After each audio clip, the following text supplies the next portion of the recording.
Hello दोस्तों, आज हम लोग पढ़ेंगे भारत की झीलें।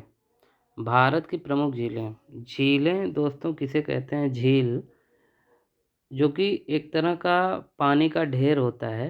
इसका अगर डेफिनिशन बोला जाए तो होता है पृथ्वी की सतह के गर्त वाले भागों में जहाँ जल जमा हो जाता है उसे झील कहते हैं। गर्त मतलब गड्ढा। गड्ढा कहीं पर है और उसी गड्ढे में, अगर मान लीजिए ये गड्ढा है और उसी गड्ढे में पानी जमा हो गया, तो अब वो पानी जमा हो गया और पानी काफ़ी बड़े पैमाने पर बड़े मात्रा में जमा हो गया, तो उसी को बोलेंगे झील। ठीक है, ये गड्ढा हो गया, काफ़ी बड़े बड़े गड्ढे हो गए। और झील भी कई तरह की होती है। ठीक है, बड़े आकार वाली झील को समुद्र बोलते हैं। जैसे समुद्र बोलते हैं, उसका नाम भी समुद्र से ही जोड़ा जाता है। जैसे कैस्पियन सागर, आप लोग सुने होंगे, कैस्पियन नाम है, कैस्पियन सागर। ठीक है, कैस्पियन सागर है। मृत सागर एक है, आप लोग जानते होंगे मृत सागर। देखिए, ये मृत का मतलब मरा हुआ सागर नहीं है। इसमें नमक की मात्रा, इसके पानी में इतना ज़्यादा सोडियम की मात्रा होती है कि उसके वजह से इसका डेंसिटी, पानी का जो घनत्व होता है वो काफ़ी बढ़ जाता है। पानी के घनत्व ज़्यादा हो जाने की वजह से उसमें लोग आसानी से तैर लेते हैं, या तो फिर उसमें डूबते नहीं हैं। ठीक है, जब उसमें लेट जाते हैं तो वो डूबते नहीं, इतना घनत्व ज़्यादा हो जाने की वजह से वो उसमें इंसान डूबता नहीं है, इसलिए उसको बोला जाता है मृत सागर। ठीक है, मृत सागर एक हो गया। एक है अरल सागर। अरल सागर, ये काफ़ी बड़े एरिया में इनका फैलाव होता है और काफ़ी बड़े में होता है, इस वजह से इसको समुद्र का नाम दे दिया जाता है। तो ये भी एक तरह का झील ही होता है। कुल मिला के पानी कहीं पे इकट्ठा हो जाए बड़े मात्रा में, वो हो गया झील। और अगर छोटे मात्रा में कहीं पे पानी इकट्ठा हो रहा है तो वो समझ लिए कि तालाब है।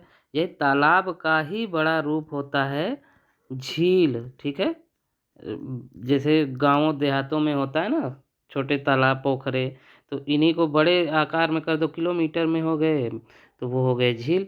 ठीक है, तो ये हो गई झील। और झील के कुछ उदाहरण अब देखिए।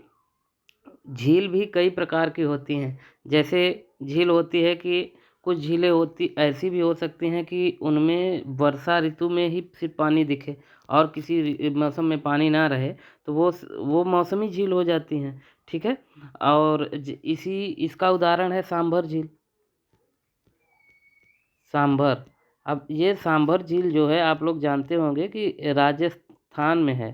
ठीक है, राजस्थान में सांभर झील है। ये मौसमी झील है, मतलब कि बरसात के सीज़न में इसमें पानी हो जाता है, बाकी सीज़नों में ये सूखा हुआ रहता है। और ये तो हो गई दूसरे टाइप की झील जो कि मतलब कि वर्षा ऋतु में होती है। और दूसरी है, सॉरी ये पहली थी, प्रकार मैं बता रहा हूँ ना झीलों के प्रकार। ये एक हो गया कि वर्षा ऋतु में जो मतलब होती है, जो मौसमी झील हो गई। दूसरी है हिमानियों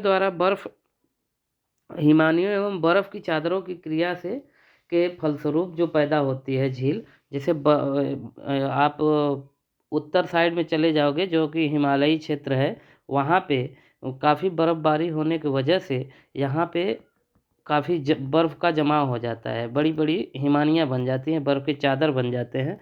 उनसे वो जो पिघलते हैं, पिघलने के बाद एक एरिया में कहीं पे पानी इकट्ठा हो जाता है, ये हर जगह से पानी यहाँ आके, तो ये भी एक तरह की झील बन जाती है। ठीक है, तो ये दूसरे टाइप की झील है। अब आप लोग जानते होंगे डल झील, जो कि जम्मू कश्मीर में है। वो भी वो इसी प्रकार के झील का उदाहरण है जो कि हिमानियों द्वारा उत्पन्न होता है। ठीक है, और जैसे तीसरे नंबर की तीसरे झील जो होती है वो होती है नदियों द्वारा बनाई गई झील। जैसे नदियों द्वारा विसर्प का निर्माण हो जाता है। आप लोग देखे होंगे जब नदी जाती है तो कहीं कहीं पे से टिल्ड हो जाती है, टेढ़ी मेढ़ी होते हुए जाती है, तो ये वाला जो एरिया है कहीं पे ज़्यादा गर्त टाइप का हो जाता है, तो यहाँ पे पूरा पानी भर जाता है। ठीक है, ये जब पानी भर जाएगा तो यहाँ से पानी इंटर तो करेगा, यहाँ से निकलेगा। ठीक है, तो ये पूरा एक बड़ा सा तालाब जैसा दिखने लगेगा, यही हो जाएगा झील। तो ये नदियों द्वारा निर्माण किया हुआ रहता है, ठीक है। अब नदी के द्वारा निर्माण किया हुआ रहता है तो इसको ये भी एक तरह का झील ही है, पानी का ढेर है, ठीक है। उसके बाद देखिए एक चौथे नंबर की झील है जो कि विद्युत उत्पादन के लिए बांध बनाए जाते हैं। जैसे नदी नदी जा रही है, अब इसी में बांध बना दिए, तो बांध बनाने के बाद ये पानी जो इकट्ठा हो गया, ये भी एक तरह की झील हो गई, ठीक है।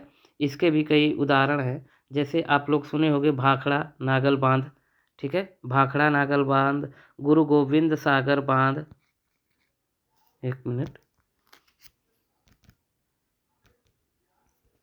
भाखड़ा नागल,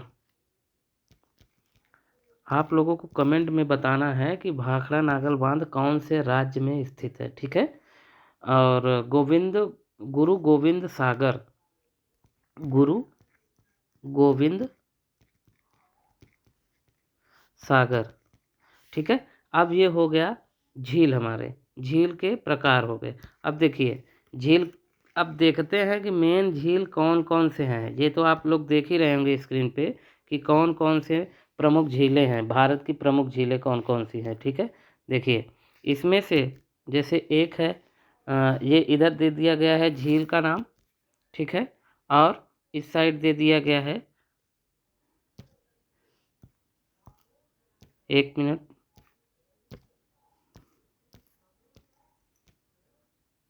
देखिए एक मिनट, सॉरी थोड़ी सी दिक्कत आ रही है।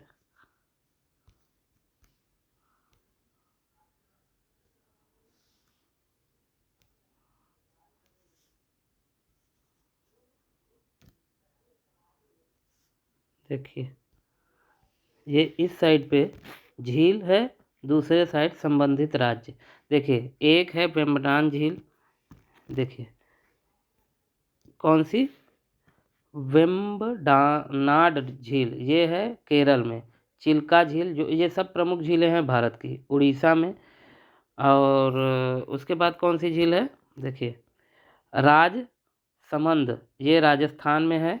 और उसके बाद है अगली झील पुलिकट झील, जो कि तमिलनाडु आंध्र प्रदेश के बॉर्डर पे है। ये समुद्र के एकदम किनारे है, समुद्र द्वारा निर्मित झील है पुलिकट झील। और अगली झील है सात ताल झील, उत्तराखंड में है। अष्टमुड़ी झील केरल में है। फतेह सागर झील राजस्थान। डल झील जम्मू कश्मीर। शेषनाग झील जम्मू कश्मीर। लोकटक झील मणिपुर। सांभर झील राजस्थान, अभी इसकी बात हो चुकी है। डिडवाना झील राजस्थान। और राकसताल झील उत्तराखंड। कोलेरू झील आंध्र प्रदेश। रूपकुंड झील उत्तराखंड। फुलर झील उत्तर प्रदेश, ये देखिए इसको जरूर याद रखिएगा, फुलर झील उत्तर प्रदेश। देवताल झील उत्तराखंड। हमीरसर झील गुजरात। उदय सागर झील राजस्थान। नागिनी झील नागिन झील जम्मू कश्मीर। लोनार झील महाराष्ट्र। पेरियार झील केरल।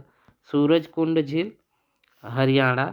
और जय समंद झील राजस्थान। वुलर झील जम्मू कश्मीर, इसकी भी अभी चर्चा हुई है। और मानस झील जम्मू कश्मीर। हुसैन सागर तेलंगाना, ठीक है। ये हो गई हमारी भारत की प्रमुख झीलें, ठीक है, प्रमुख। अब देखिए प्रमुख झीलें तो हम लोग देख लिए। उसके बाद कुछ झील हैं, झीलों के जो विशेषताएं हैं, इन झीलों की कुछ न कुछ अपनी विशेषताएं हैं, वो विशेषताएं देख लेते हैं। देखिए जैसे गोविंद वल्लभ पंत जो झील है, वो भारत की सबसे बड़ी कृत्रिम झील यही है, गोविंद वल्लभ पंत। कृत्रिम का मतलब क्या होता है, कृत्रिम, कृत्रिम का मतलब होता है मानव द्वारा निर्मित, ठीक है। मानव द्वारा जो निर्मित होता है उसे कृत्रिम बोलते हैं। तो मानव द्वारा निर्मित सबसे बड़ी झील जो है वो है गोविंद वल्लभ पंत, ठीक है। अब देखिए सिक्किम में कौन सी झील है भारत की सबसे ऊंचाई पर स्थित? कौन सी झील? चोलामू। चोलामू। चोलामू झील जो है ये सबसे ऊंचाई पर स्थित है, जो कि सिक्किम में स्थित है। अगली है भारत में मीठे पानी की सबसे बड़ी झील, वुलर झील, जो कि जम्मू कश्मीर में है। किस झील को रहस्यमयी झील के नाम से जाना जाता है? रूपकुंड। इसको याद रखिएगा, रहस्यमयी और रूपकुंड, ये इस झील को रहस्यमयी झील के नाम से जाना जाता है। देखिए, रूपकुंड झील किस राज्य में है? ये है उत्तराखंड में। ठीक है। सूरजकुंड झील किस राज्य में है? हरियाणा में है। भारत की सबसे लंबी झील ये कौन सी है? वेम्बनाड झील है। ठीक है। अगली है अष्टमुडी झील किस राज्य में स्थित है? केरल में। अभी पीछे देख लिए हैं हम लोग। भारत के किस शहर को लेक डिस्ट्रिक्ट के नाम से जाना जाता है? नैनीताल। लेक मतलब झील, झील डिस्ट्रिक्ट के नाम से नैनीताल को जाना जाता है। केरल के लैगून क्षेत्र को क्या कहते हैं? कयाल। कौन सी झील भारत के पश्चिमी तट पर स्थित है? अष्टमुडी झील। और कोलेरू झील किस राज्य में स्थित है? आंध्र प्रदेश। सांभर झील किस राज्य में स्थित है? राजस्थान। लोकटक झील किस राज्य में स्थित है? मणिपुर में। चपनाला झील किस राज्य में स्थित है? असम में। फुलर झील किस राज्य में स्थित है? उत्तर प्रदेश। ये अभी पीछे देखे हम लोग। नक्की झील किस राज्य में स्थित है? राजस्थान। लोनार झील महाराष्ट्र। बुलर झील जम्मू कश्मीर। भारत की सबसे बड़ा लैगून लैगून होना चाहिए, लैगून झील चिल्का झील किस राज्य में स्थित है? उड़ीसा। लैगून का क्या मतलब होता है दोस्तों? लैगून शब्द आया ना, लैगून का मतलब होता है कि समुद्र द्वारा अगर जो रेत होता है, बालू के कण होता है, मिट्टी होता है, उसको बहा बहा के एक साइड कर देता है। और इस साइड मतलब कि जैसे ये, एक मिनट इसको हम आपको मानचित्र द्वारा दिखाते हैं। जैसे ये भारत का ये दोनों तट हो गया, तो यहाँ पे केरल उड़ीसा में है अगर वो झील, तो ऐसे पानी के द्वारा बहा बहा के ये मिट्टी ऐसे एक साइड इकट्ठा हो जाएगा। ठीक है, इकट्ठा हो जाएगा, ये बीच वाला जो एरिया हो जाएगा ये पानी से ढक जाएगा, मतलब कि पानी अंदर रहेगा, मिट्टी से चारों तरफ से घिर जाएगा। तो जो मिट्टी से घिर जाता है उसी को, समुद्र द्वारा मिट्टी से घिर जाता है उसी को बोलते हैं लैगून। ठीक है, ये जरूर याद रखिएगा। ठीक, अब देखते हैं कि ये झील जो हैं ये भारत के कौन कौन से राज्यों में कौन कौन सी झील हैं। अभी हम लोग पीछे देख लिए हैं खैर कि कौन सी महत्वपूर्ण झीलें हैं, जो कि हर एक राज्यों को भी देख लिए हम लोग। अब एक एक मैप के द्वारा दर्शा के दिखाते हैं आपको। जैसे देखिए, जो सबसे ज़्यादा झील कौन कौन से राज्य में है? जम्मू कश्मीर में है। देखिए, उत्तराखंड में है, जम्मू कश्मीर, उत्तराखंड, और ये देखिए राजस्थान। ठीक है, अपने उत्तर प्रदेश में तो बहुत कम है। देखिए, सबसे पहले देखते हैं जम्मू कश्मीर का। देखिए, वुलर झील, डल झील, और बहुत ज़्यादा इम्पोर्टेंट नहीं है, लेकिन ये मेन दो झीलें ज़्यादा पूछी जाती हैं परीक्षाओं में, वुलर झील और डल झील। इन दोनों की विशेषताएं आप लोग कमेंट में बताइएगा कि वुलर झील और डल झील की क्या विशेषता है और चिल्का झील की क्या विशेषता है। देखिए, उड़ीसा में चिल्का झील। ठीक है, चिल्का झील की क्या विशेषता है? देखिए, आंध्र प्रदेश में पुलिकट झील और कोलेरू झील। ठीक है, तमिलनाडु में ऊटी झील और बेरजम झील, और दो तरह की झीलें और हैं। देखिए, पेरियार झील ये केरल में है। ठीक है, अष्टमुडी झील, वेम्बनाड झील, ये तीन झील केरल में है। कर्नाटक में एक झील, महाराष्ट्र में लोनार झील। ठीक है, तमिलनाडु में तमिल झील, लोकटक झील मणिपुर। ठीक है, ये सब झीलें हो गई जो कि आप लोग इस मैप के ज़रिए अपने नोट्स में लिख सकते हो। मैप बना के, जिस तरीके से ये मैप बना है और दर्शाया गया है, इसी तरीके से आप लोग अपने कॉपी में नोट्स बना लीजिए। ठीक है। ये भारत की सभी महत्वपूर्ण झीलें हो गई। ठीक है। और देखिए पिछली क्लास में हमने बताया था, तो पिछली क्लास में पढ़ाए थे, तो उसमें कुछ बातें रह गई थी जो कि दक्षिण भारत की नदियों के विषय में बात हो रही थी। तो दक्षिण भारत की नदियों के विषय में बात हुई थी, उसमें जो विशेषता है, ठीक है, मतलब विशेषता के साथ साथ उसका नाम है, जो उपनाम हम बताए थे कि दक्षिण भारत की नदियों के उपनाम हैं कुछ, वही उपनाम रह गया था, वो हम बता देते हैं कि उपनाम कौन कौन सी नदियों के उपनाम है। जैसे गोदावरी, गोदावरी नदी है, इसको बोलते हैं दक्षिण गंगा। ठीक है। जो लोग न देखे हो वो देख सकते हैं वो पिछली क्लास, दक्षिण भारत की नदियाँ। और एक नदी है कावेरी। ये देखिए इन दोनों में काफ़ी कन्फ्यूजन होता है। इसको बोलते हैं दक्षिण भारत की गंगा, कावेरी को बोलते हैं दक्षिण भारत की गंगा। ठीक है।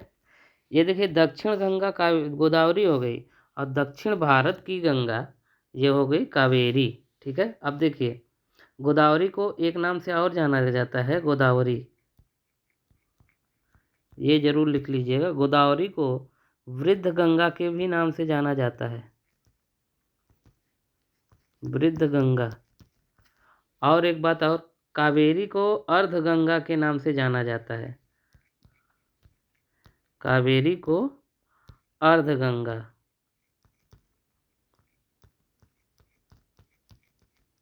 ठीक है। ये उपनाम रह गया था पिछली क्लास में बताने के लिए, ये बता दिए। इसमें देखिए ये यही काफ़ी कन्फ्यूजन क्रिएट कर देता है, छोटा सा अंतर है ये उपनाम में। गोदावरी को दक्षिण गंगा बोला जाता है, कावेरी को दक्षिण भारत की गंगा बोला जाता है। कि ये देखिए ये इसका लंबाई जो है दक्षिण भारत की नदियों में सबसे ज़्यादा इसी की लंबाई है। और जो कावेरी है, कावेरी का जो महत्व है, नाम गंगा से इसलिए पड़ा है ताकि, क्योंकि कावेरी नदी जो है गंगा नदी के ही जैसे उसका प्रवाह क्षेत्र है। ठीक है। और वो भी उसमें भी काफ़ी सहायक नदियाँ आके मिलती हैं, इस वजह से इसको इसको बोलते हैं कावेरी को दक्षिण भारत की गंगा। और ये तो लंबाई की वजह से फेमस है कि दक्षिण भारत में सबसे लंबी नदी गोदावरी नदी है। ठीक। अगली क्लास में हम लोग कुछ और चीज़ें देखेंगे। धन्यवाद।